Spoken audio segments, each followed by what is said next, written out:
Not being rude, but why do some people tell me that turning to God will cure my mental illnesses? Most people don't know much about mental health, because some people are ignorant. Even by Christian standards, this would be like asking to pray away a broken leg. Because they genuinely believe that my mother could have lived a lot longer and maybe kept contact with her children if literally anyone in our fundamentalist family had just said, "Hey, let's see if something other than prayer might just be the ticket here." They don't have mental illness themselves, so they have no idea what they're talking about. That said, many people do find faith to be helpful to their mental health, but they should be aware that what works for them doesn't work for everybody. As a person who used to be religious, and was diagnosed while religious, I also believe that God gave doctors brains and Christians should avail themselves of all modern medical approaches to any health problems. There are some positive mental health benefits of religion, e.g. provides a social network, provides people with a sense of purpose and meaning, comforts them that there is some divine plan they are part of and a God looking out for them. It could be for some of them, religion did help them through their depression and anxiety. But yeah, religion is no cure-all. E.g. praying ain't going to help with bipolar, gotta take the meds. I have found people behaving like this usually comes from well-intentioned ignorance. Just world fallacy. They need to believe that if you do the right things, bad things won't happen to you. And they need to believe anything is possible with their God. They can't deal with the harsh reality that bad things can happen to anyone, because that means it can happen to them. Also, a healthy dose of victim blaming.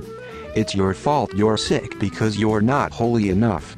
Because many religions think that mental illness is a feeling stemming from lack of faith, when in reality it is a biological impairment or a product of your external environment that triggers certain genes to turn on.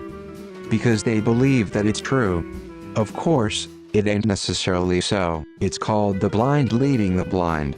The worst thing you can do is take advice from mentally ill people that don't even realize they're mentally ill. Ignorance. That's why.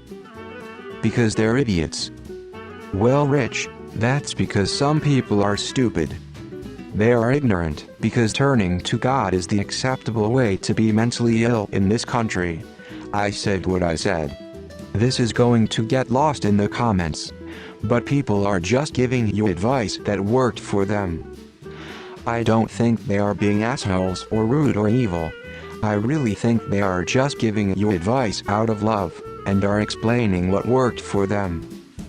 Most of them honestly believe the bad thoughts in your head are an actual devil trying to lead you from happiness. So go a little easy on them. They're idiots, but they mean well. Because they're fucking stupid. I too, as a youth, was told that church would somehow cure my depression. I wasted years of my life and was suicidal at times because of advice like this. The only thing that actually made me better was medication. God has the answers and solutions for everything, my child. Now join my church and give me money. It won't cure it, but it will replace it with a brand new mental illness. They're an occult, and like to get people when they're down. Depending on the individual and how it's affecting their life, some mental illnesses can't be cured, some can, and some shouldn't be cured. Now, certain meditation techniques can help support a healthy mind, but I'd be wary of religious Buddhist dogma. 'Cause it gives you hold and stability in life and something you always can rely on. It gives you hope and lighting you through darkness, and most people nowadays exactly need this.